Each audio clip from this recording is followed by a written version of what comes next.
Hello everyone. We were reading our Eco Chapter 4 Globalization and the Indian Economy.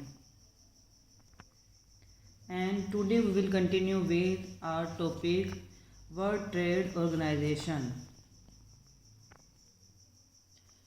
We have seen that the liberalization of the foreign trade and investment in India was supported by some very powerful international organizations.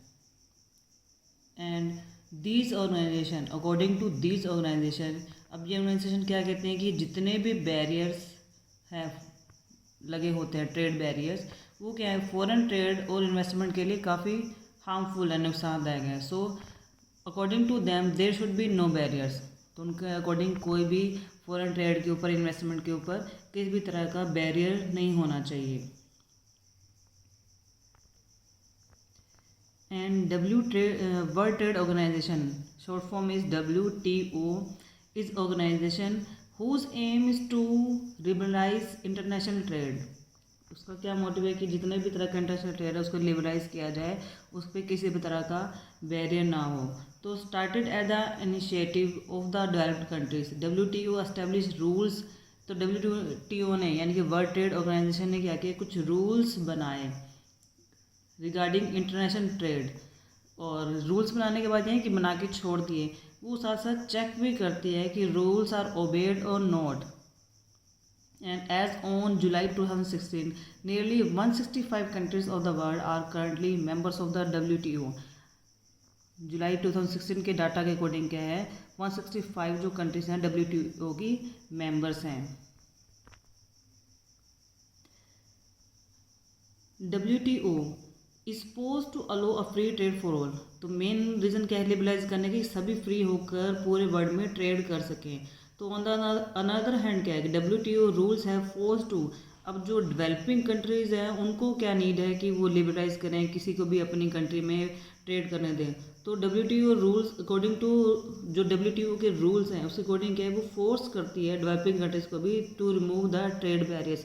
तो उनको भी force किया जा रहा है कि वो जितने भी वहाँ पे ट्रेड बैरियर्स हैं उनको रिमूव किया जाए, ताकि जो अनदर और जो डेवलपिंग कंट्रीज़ हैं वो ट्रेड करके अपने आप को डेवलप कर सकें. नेक्स्ट टॉपिक है हमारा impact of globalisation in India. In the last 20 years globalisation of the Indian economy has come a long वे.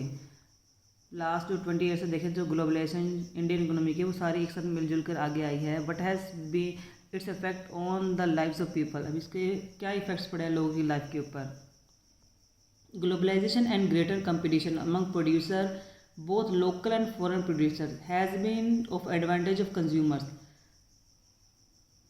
क्या है, कंज्यूमर्स के लिए ज़्यादा एडवांटेज है कि जब लोकल और फॉरेन प्रोड्यूसर के बीच में कंपटीशन चलता है तो बेनिफिट किसका होता है, हमने लास्ट भी किया था कंज्यूमर. क्यों, उनको बहुत सारे ऑप्शंस मिल जाते हैं चूज़ करने के लिए.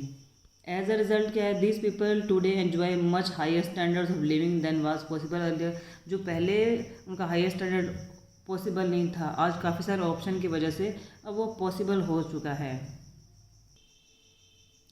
फर्स्ट क्या है, firstly MNCs have increase their investments in India over the past 20 years. ये हमने भी किया था कि पिछले 20 सालों में क्या है MNC के अपनी इन्वेस्टमेंट बढ़ा चुके हैं कि मल्टीनेशनल कंपनी हमारे यहाँ इंडिया में आई है, इन्वेस्ट कर रही हैं. And such as cell phones, automobiles. क्या कहाँ है कि MNC कहाँ का इन्वेस्ट करना पसंद कर रहे हैं, cell phones, automobiles, electronics, soft drinks, fast food and other service such as banking in urban areas. यहाँ ही अपनी इन्वेस्टमेंट कर रही हैं.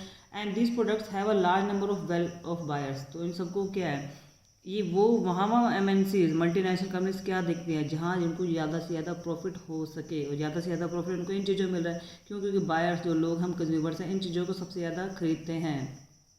तो खरीदेंगे तो इन कंपनीज के अंदर क्या है, लोगों को ज़्यादा से ज़्यादा जॉब मिलेंगी, और जो लोकल कंपनीज हैं उनको रॉ मटेरियल प्रोवाइड करवाएंगी. तो इनसे क्या है, जो इंडस्ट्रीज हैज़ प्रोवाइड, तो ज़्यादा से ज़्यादा फल फूल रही हैं, वहाँ की इंडस्ट्रीज ज़्यादा बढ़ रही हैं.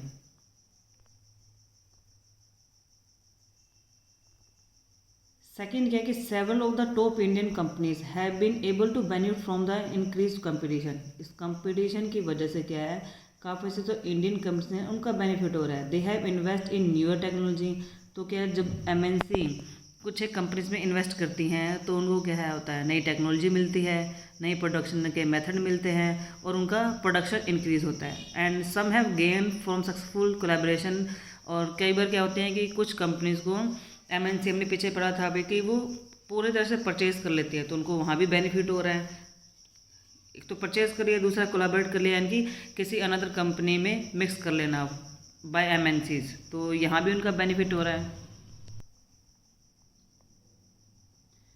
Moreover, globalization has enabled some large Indian companies to emerge as multinational themselves। तो क्या है कि इसके अंदर काफ़ी सारी जो है इंडियन कंपनीज को मर्ज कर दिया गया है मल्टीनेशनल कंपनीज के अंदर। And globalisation has also created new opportunities. तो ग्लोबलाइजेशन की वजह से क्या है, नई नई अपॉर्चुनिटीज़ क्रिएट हो रही हैं for companies providing services, particular those involve IT। तो क्या है, जैसे जैसे MNC इन्वॉल्व हो रही हैं, इन्वेस्ट कर रही हैं, फॉरेन इन्वेस्टमेंट आ रही है, उसके साथ साथ क्या है ज़्यादा से ज़्यादा काम बढ़ रहा है, नई नई टेक्नोलॉजी आ रही हैं। नई नई टेक्नोलॉजी के साथ साथ क्या है, लोगों को ऑप्शंस मिल रहे हैं, जिसकी वजह से क्या है इन्वेस्टमेंट बढ़ रही है। ऑप्शन मिलेंगे तो लोगों को नई नई चीज़ें दिखेंगी तो उसको परचेज भी तो करेंगे, परचेज करेंगे तो इन्वेस्टमेंट होगी। तो क्या है, ग्लोबलाइजेशन इन शॉर्ट काफ़ी प्रॉफिट देता है। इम्पैक्ट ऑफ ग्लोबलाइजेशन के बाद आता है कि the struggle for a fair globalisation. अब क्या है कि ग्लोबलाइजेशन हो रहा है, वो फेयर हो रहा है या नहीं हो रहा। People with education, skill and wealth have made the best use of new opportunities.